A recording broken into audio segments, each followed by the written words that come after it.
ஏடிஎம்மே கண்டுபிடிச்சது ஈவே ராமசாமி தான் சொல்லிடுவாங்க. ஏன்னா அவர்கிட்ட போகும்போதெல்லாம் அவர் பணம் கொடுத்தாரா? ஏடிஎம் மிஷினும் பணம் கொடுக்குதா? உடனே ஏடிஎம்ஐ கண்டுபிடித்தது ஈவே ராமசாமின்னு சொல்கிற அளவுக்கு வருவாங்க.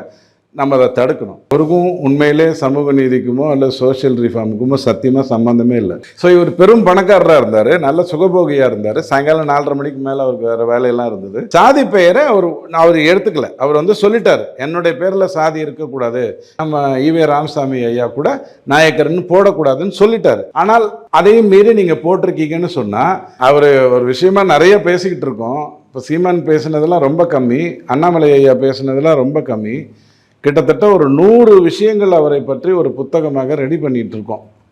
அந்த புத்தகத்தை படிச்சிங்கன்னா ஆச்சரியமான விஷயங்கள்லாம் இருக்கும். அவர் எந்த டைப்ரைட்டிங் மிஷின்லேருந்து எல்லாத்தையும் கண்டுபிடிச்சது அவர் தான், ஜெராக்ஸ் மிஷினை கூட அவர் தான் கண்டுபிடிச்சாரு அப்படிங்கிற அளவுக்கு கதை விட்டுட்டு உட்காந்துருக்காங்க. அவர் வாழ்க்கையில் எதையுமே கற்றுக்காத ஒரு மனிதன்.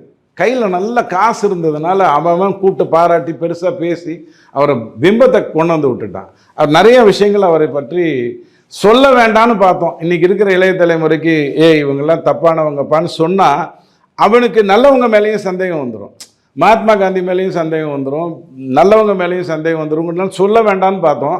இவங்க ரொம்ப டார்ச்சர் பண்ணுறாங்க. முட்டா எல்லாத்தையுமே இவங்க தான் கண்டுபிடிச்சாங்க. ஏடிஎம்மே கண்டுபிடிச்சது ஈவே ராமசாமி தான் சொல்லிடுவாங்க. ஏன்னா அவர்கிட்ட போகும்போதெல்லாம் அவர் பணம் கொடுத்தாரா? ஏடிஎம் மிஷினும் பணம் கொடுக்குதா? உடனே ஏடிஎம்ஐ கண்டுபிடித்தது ஈவே ராமசாமின்னு சொல்கிற அளவுக்கு வருவாங்க.